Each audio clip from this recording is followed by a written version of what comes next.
Hello friends, welcome to my channel Aarambh classes. आज के इस वीडियो में हम लोग बीपीएससी टीआरई के लिए क्लास 6 to 8, 9, 10th और 11, 12th के लिए जियोग्राफी के क्वेश्चंस को आपके साथ सॉल्व करेंगे। इस बुक में एनसीईआरटी के क्लास 6 से लेके 12 तक सभी चैप्टर्स के एमसीक्यूज दिए हुए हैं।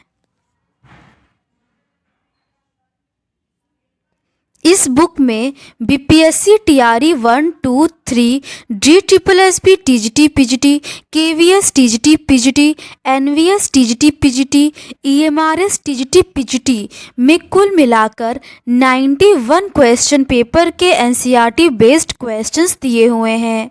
तो बिना देर किए चलिए आज का ये वीडियो शुरू करते हैं।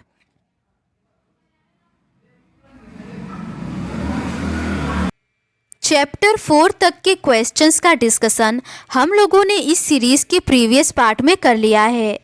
आज हम लोग पर्यावरणीय भूगोल के रिमेनिंग क्वेश्चंस का डिस्कशन आपके साथ करेंगे। इसके ऊपर के क्वेश्चंस का डिस्कशन हम लोगों ने इस सीरीज के प्रीवियस पार्ट में कर लिया है। आज हम लोग उसके आगे के क्वेश्चंस का डिस्कशन आपके साथ करेंगे। क्वेश्चन नंबर 32 है, कार्बनिक पदार्थों की उपलब्धता के आधार पर विषमपोषी जंतुओं को निम्नलिखित में से किन 3 श्रेणियों में वर्गीकृत किया गया है।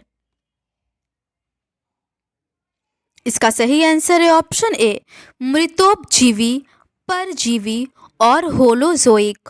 कार्बनिक पदार्थों की उपलब्धता के आधार पर विषमपोषी जंतुओं को मृतोपजीवी, परजीवी तथा होलोजोइक 3 श्रेणियों में वर्गीकृत किया गया है।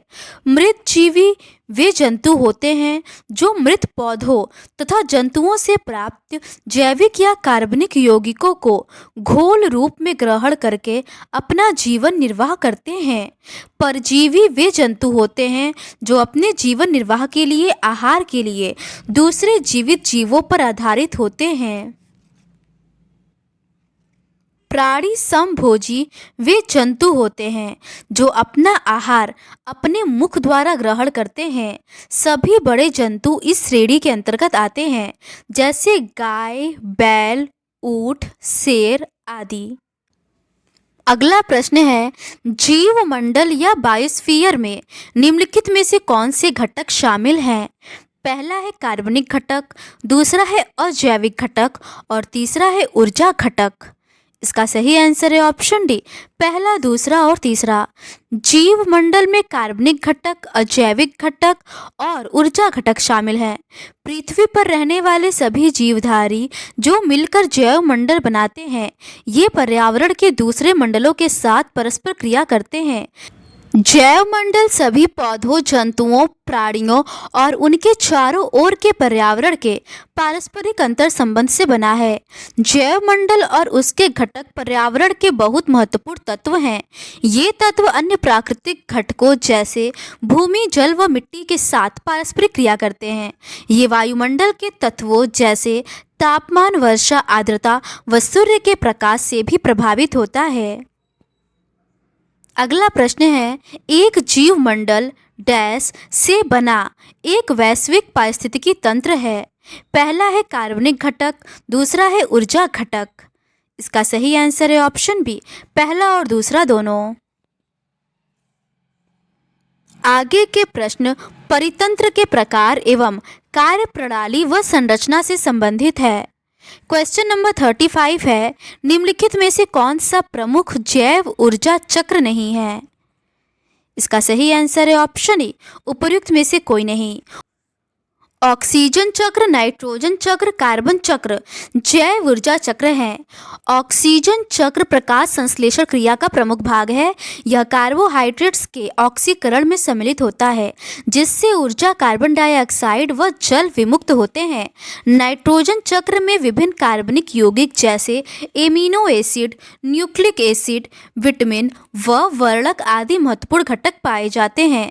सामान्यतः नाइट्रोजन यौगिकीकरण द्वारा द्वारा प्रयोग में लाई जाती है। कार्बन चक्र में कार्बन मूल तत्व है जो प्रायः सभी जीवधारियों में पाया जाता है। कार्बन चक्र कार्बन डाइऑक्साइड का परिवर्तित रूप है, अतः इनमें से कोई विकल्प सही नहीं है। अगला प्रश्न है, निम्नलिखित में से कौन सा पारिस्थितिकी पिरामिड का प्रकार है? पहला है संख्या पिरामिड, दूसरा है बायोमास पिरामिड। इसका सही आंसर है ऑप्शन सी, पहला और दूसरा दोनों।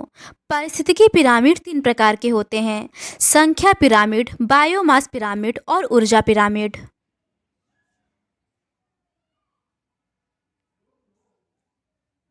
खाद्य श्रृंखला में क्रमिक उच्च पोषण स्तरों में प्रजातियों की संख्या, सकल बायोमास तथा ऊर्जा की सुलभता एवं प्राप्यता में इस प्रकार से ह्रास होता है कि उनका आकार पिरामिड जैसा हो जाता है। संख्या पिरामिड तथा बायोमास पिरामिड सीधा तथा उल्टा दोनों प्रकार के बनते हैं तथा ऊर्जा पिरामिड सदैव सीधा बनता है, क्योंकि ऊर्जा पिरामिड ऊष्मागतिकी के नियम ऊर्जा के 10% का नियम का स्तर में ऊर्जा के स्थानांतरण को दिखाया जाता है। पारिस्थितिकी पिरामिड को एल्टन ने 1972 में पहली बार प्रदर्शित किया।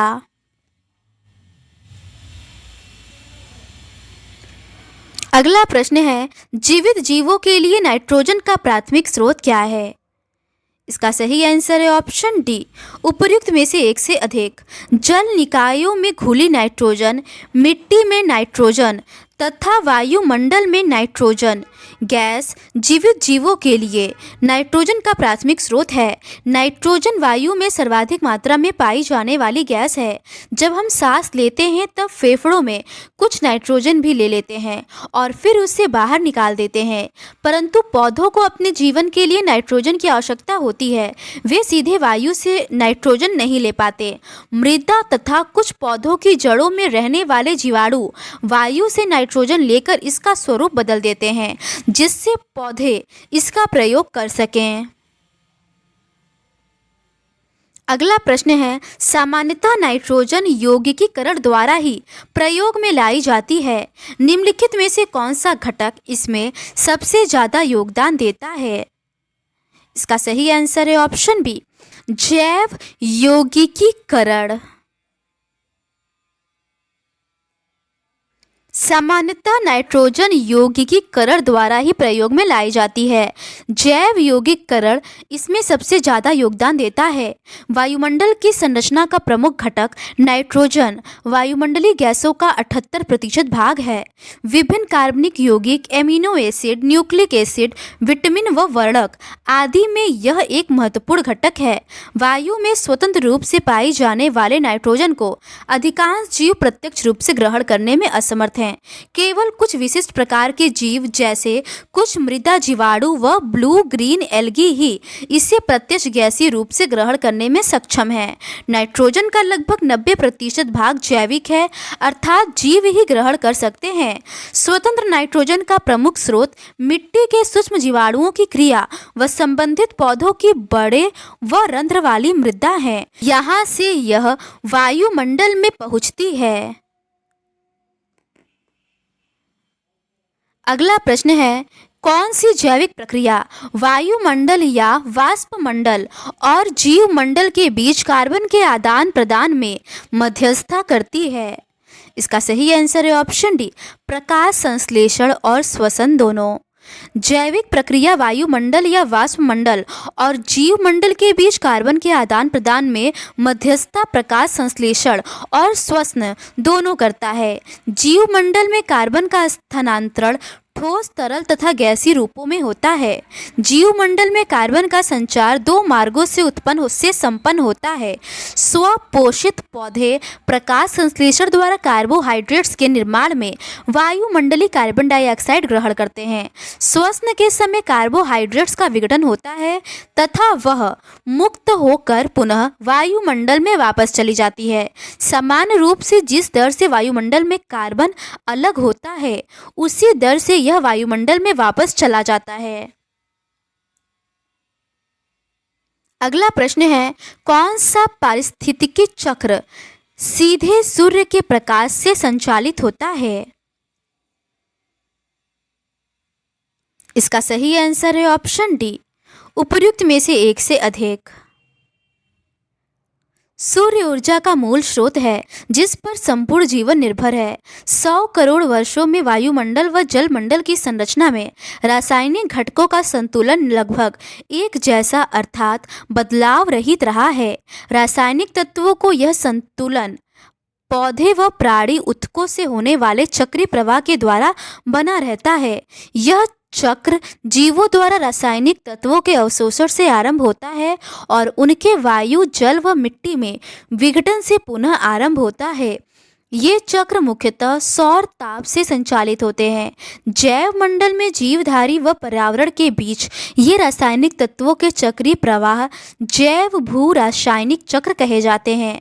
जैव भू रासायनिक चक्र दो प्रकार के हैं, एक गैसीय और दूसरा तलछटता छठी चक्र। गैसीय चक्र में पदार्थ का मुख्य भंडार स्रोत वायुमंडल व महासागर है। तलछटी चक्र के प्रमुख भंडार पृथ्वी की भूपर्पटी पर पाई जाने वाली मिट्टी, तलछट व अन्य चट्टानें हैं। जैव भू रासायनिक चक्र में जल चक्र, कार्बन चक्र, ऑक्सीजन चक्र, नाइट्रोजन चक्र, फास्फोरस चक्र, सल्फर चक्र आदि को शामिल किया जाता है। आगे के प्रश्न विश्व के प्रमुख बायोम से संबंधित है। क्वेश्चन नंबर 41 है, किस बायोम की विशेषता कम तापमान, परमाफ्रॉस्ट और सीमित वनस्पति है? इसका सही आंसर है ऑप्शन सी, टुंड्रा। कम तापमान, परमाफ्रॉस्ट और सीमित वनस्पति टुंड्रा प्रकार के बायोम की विशेषता है जो 70 डिग्री अक्षांश से परे ध्रुवों की ओर पाई जाती है। टुंड्रा बायोम का नाम काई, लाइकेन तथा पुष्पी पादप जैसे छोटे वनस्पति प्रकारों के आधार पर रखा गया है।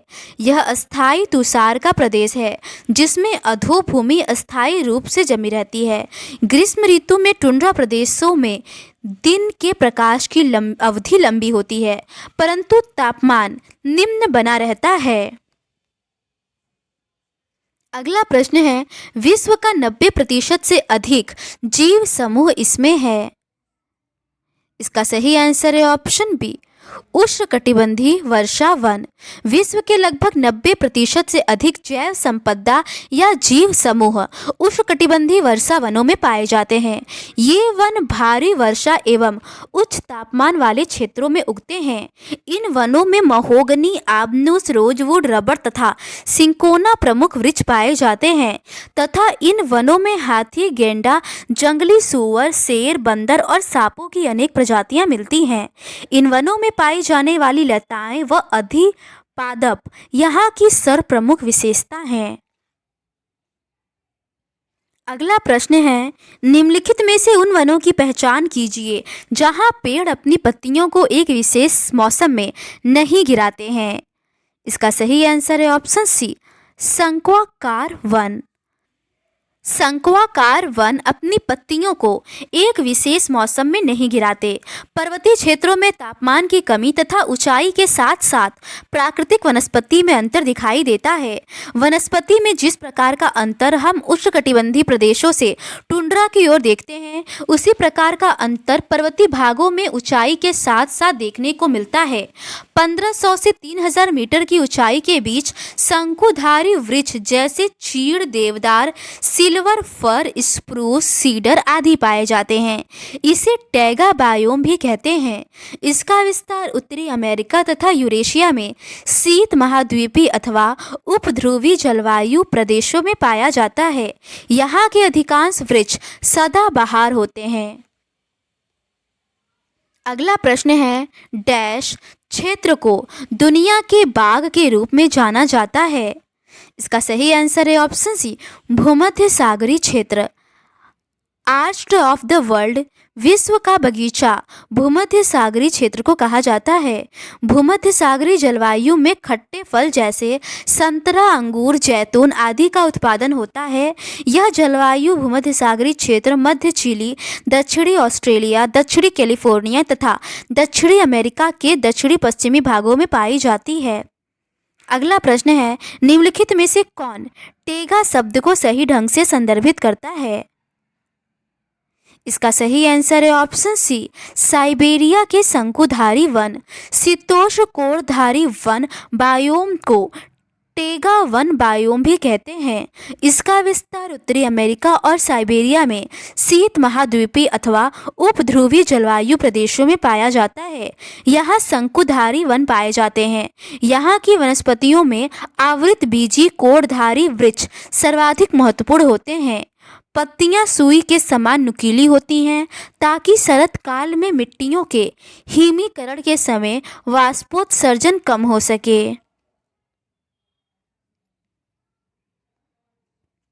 अगला प्रश्न है, निम्नलिखित में से कौन सा क्षेत्र ग्लोब के कार्बन सिंक के रूप में जाना जाता है? इसका सही आंसर है ऑप्शन सी, उष्णकटिबंधीय वर्षा वन। उष्णकटिबंधीय वर्षा वन महासागर तथा मिट्टी ग्लोब के प्राकृतिक कार्बन सिंक के रूप में जाने जाते हैं। ये घने वन भूमध्य रेखा एवं उष्णकटिबंध के पास पाए जाते हैं। ये क्षेत्र गर्म होते हैं एवं पूरे वर्ष यहाँ अत्यधिक वर्षा होती है। चूँकि यहाँ का मौसम कभी शुष्क नहीं होता, इसीलिए यहाँ के पेड़ों की पत्तियाँ पूरी तरह नहीं झड़ती, इसीलिए इसे सदाबहार वन भी कहते हैं।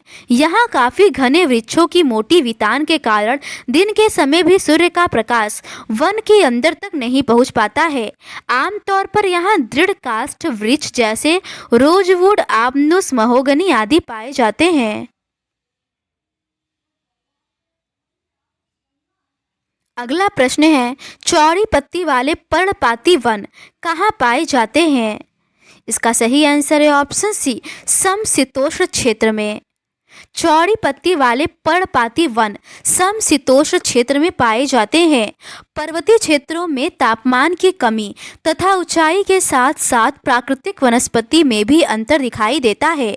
1000 मीटर से 2000 मीटर तक ऊंचाई वाले भागों में आर्द्र शीतोष्ण कटिबंधीय वन पाए जाते हैं। इनमें चौड़ी पत्ती वाले ओक तथा चेस्टनट जैसे वृक्षों की प्रधानता होती है। 1500 से 3000 मीटर की ऊंचाई के बीच शंकुधारी वृक्ष जैसे चीड़, देवदार, सिल्वर फर, स्प्रूस, सीडर आदि पाए जाते हैं। अगला प्रश्न है, निम्नलिखित में से कौन सा प्राकृतिक घास स्थल बड़े शिकारों वाला देश कहलाता है? इसका सही आंसर है ऑप्शन डी, सवाना। सवाना घास स्थल बड़े शिकारों वाला देश कहलाता है। सवाना बायोम में घासें सर्वप्रमुख होती हैं, जिनकी बनावट स्थूल तथा कड़ी होती है। इनकी ऊंचाई 80 सेंटीमीटर तक या उससे अधिक होती है। घासों में सर्वप्रमुख तथा सर्वोच्च हाथी घास होती है, जिसकी ऊंचाई 5 मीटर तक होती है। अफ्रीकी सवाना में चरने वाले बड़े जंतुओं की सबसे अधिक किस्में पाई जाती हैं। जेब्रा, जिराफ, हिप्पोपोटामस तथा हाथियों के बड़े बड़े झुंड पाए जाते हैं। सवाना बायोम में विस्तृत घास क्षेत्र एवं वृक्षों की कम संख्या के कारण जंतुओं में गतिशीलता अधिक होती है। इसी कारण से यहाँ पर वृहदाकार स्तनधारी जंतु तथा पक्षी तथा बिना उड़ने वाले पक्षी आदि पाए जाते हैं। अगला प्रश्न है, विशिष्ट स्थितियों में परस्पर प्रभाव डालने वाले पौधे और पशु प्रजातियों के कुल समूह को क्या कहा जाता है? इसका सही आंसर है ऑप्शन सी, बायोम। विशिष्ट स्थितियों में परस्पर प्रभाव डालने वाले पौधे और पशु प्रजातियों के कुल समूह को बायोम कहा जाता है। सामान्य रूप में एक बायोम के अंतर्गत महाद्वीप के उन सभी भागों के समस्त पादप तथा प्राणियों को सम्मिलित करते हैं जिनकी सामान्य विशेषताएं उस समस्त भूभाग में प्रायः समान होती है। संसार के 5 प्रमुख बायोम इस प्रकार हैं: वन बायोम, मरुस्थलीय बायोम, घास भूमि बायोम, जलीय बायोम और उच्च प्रदेशीय बायोम। अगला प्रश्न है, सभी परिसर व्यवस्थाओं को मिलाकर एक भौगोलिक क्षेत्र के रूप में बड़ी इकाई के रूप में बना दे तो उसे डैश कहते हैं। इसका सही आंसर है ऑप्शन सी, बायोम। अगला प्रश्न है, सवाना जीव संहति ज़्यादातर इससे संबंधित होती है। इसका सही आंसर है ऑप्शन ए, उष्णकटिबंधीय नम शुष्क जलवायु। सवाना जीव सन्नहती ज्यादातर उष्णकटिबंधीय नम शुष्क जलवायु से संबंधित है। सवाना बायोम की जलवायु की प्रमुख विशेषताएं हैं स्पष्ट शुष्क तथा आर्द्र ऋतुएं, वर्ष भर ऊंचा तापमान तथा अधिक सूर्यातप, औसत वार्षिक वर्षा 500 से 2000 मिलीमीटर के बीच होती है तथा किसी भी महीने में तापमान 20 सेंटीग्रेड से नीचे नहीं जा पाता है। भूमंडल के विभिन्न सवाना प्रदेशों में वर्षा की मात्रा में पर्याप्त अंतर होता है, जो धरातली बनावट तथा भूमध्य रेखा से दूरी के कारण होता है। अगला प्रश्न है, निम्नलिखित में से कौन सा सभी वनस्पति साम्राज्यों में सबसे व्यापक साम्राज्य है? इसका सही आंसर है ऑप्शन सी, बोरियल क्षेत्र। बोरियल क्षेत्र में सभी वनस्पति साम्राज्यों में सबसे व्यापक साम्राज्य है। यह बायोम शीतोष्ण बायोमों का सबसे उत्तरी बायोम है, जिसे टेगा बायोम भी कहते हैं। इसका विस्तार उत्तरी अमेरिका तथा यूरेशिया में शीत महाद्वीपीय तथा उपध्रुवीय जलवायु प्रदेशों में पाया जाता है। कोड़धारी वृक्ष वनस्पतियों में सबसे प्रभावशाली हैं। इनके 4 प्रमुख वंश जैसे स्प्रूस, पाइन, फर, लार्च वनस्पति समुदाय की अधिकांश संरचना करते हैं। इन कोड़धारी वृक्षों के साथ शीतोष्ण पर्णपाती कठोर लकड़ी वाले वृक्षों के कुछ वंश भी आपस में सम्मिश्र रूप से पाए जाते हैं। अगला प्रश्न है, कैलिफोर्निया के भूमध्यसागरीय बायोम में झाड़ी समुदाय को किस नाम से जाना जाता है? इसका सही आंसर है ऑप्शन सी, चैप्रल झाड़ियाँ। कैलिफोर्निया के भूमध्यसागरीय बायोम में झाड़ी समुदाय को चैप्रल झाड़ियों के नाम से जाना जाता है। उत्तरी अमेरिकी बायोम में वनस्पति समुदाय में सर्वप्रमुख वृक्ष ओक तथा चैप्रल झाड़ियाँ हैं। कम उर्वर तथा हल्की मिट्टी वाले भागों में चैप्रल का विकास होता है। भूमध्य सागरीय बायोम का विस्तार दोनों गोलार्धों में महाद्वीप के पश्चिमी भाग में 30 डिग्री से 40 डिग्री अक्षांशों के मध्य पाया जाता है। भूमध्य सागरीय बायोम में मिलने वाली झाड़ियों को विश्व के विभिन्न क्षेत्रों में अलग अलग स्थानीय नामों से जाना जाता है, जैसे यूरोपीय भाग में माक्विस, दक्षिण अफ्रीका में फिम्बर, चिली में मेटोरेल तथा ऑस्ट्रेलिया में मेली। अगला प्रश्न है, भौगोलिक प्रदेश के सभी पारिस्थितिकी व्यवस्थाएं को साथ मिलाकर जो एक बड़ी इकाई बनती है उसे कहते हैं। इसका सही आंसर है ऑप्शन सी, बायोम। भौगोलिक प्रदेश के सभी पारिस्थितिकी व्यवस्थाओं को एक साथ मिलाकर जो एक बड़ी इकाई बनती है उसे बायोम कहते हैं। बायोम पौधों व प्राणियों का एक समुदाय है जो एक बड़े भौगोलिक क्षेत्र में पाया जाता है। पृथ्वी पर विभिन्न बायोम की सीमा का निर्धारण जलवायु व अपक्षय संबंधी तत्व करते हैं। अतः विशेष परिस्थितियों में पादप व जंतुओं के अंतर संबंधों के कुल योग को बायोम कहते हैं। संसार में 5 प्रमुख बायोम पाए जाते हैं जो इस प्रकार हैं: वन बायोम, मरुस्थलीय बायोम, घास भूमि बायोम, जलीय बायोम और उच्च प्रदेशीय बायोम। अगला प्रश्न है, चरमोत्कर्ष वनस्पति की प्रकृति के बारे में एक चरम सिद्धांत कहता है कि। इसका सही आंसर है ऑप्शन ए, क्षेत्रीय जलवायु चरमोत्कर्ष वनस्पति का प्रमुख नियंत्रण है। चरमोत्कर्ष वनस्पति की प्रकृति के बारे में एक चरम या मोनोक्लाइमेक्स सिद्धांत कहता है कि क्षेत्रीय जलवायु चरमोत्कर्ष वनस्पति का प्रमुख नियंत्रक है। किसी भी आवास में वनस्पति समुदाय के अनुक्रमण का अंतिम बिंदु या अंतिम चरण चरम समुदाय की स्थापना है।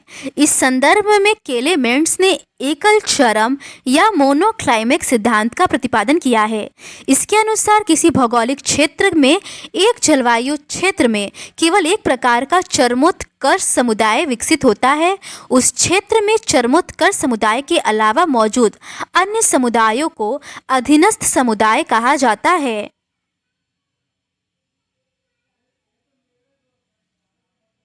तो आज के इस वीडियो में बस इतना ही।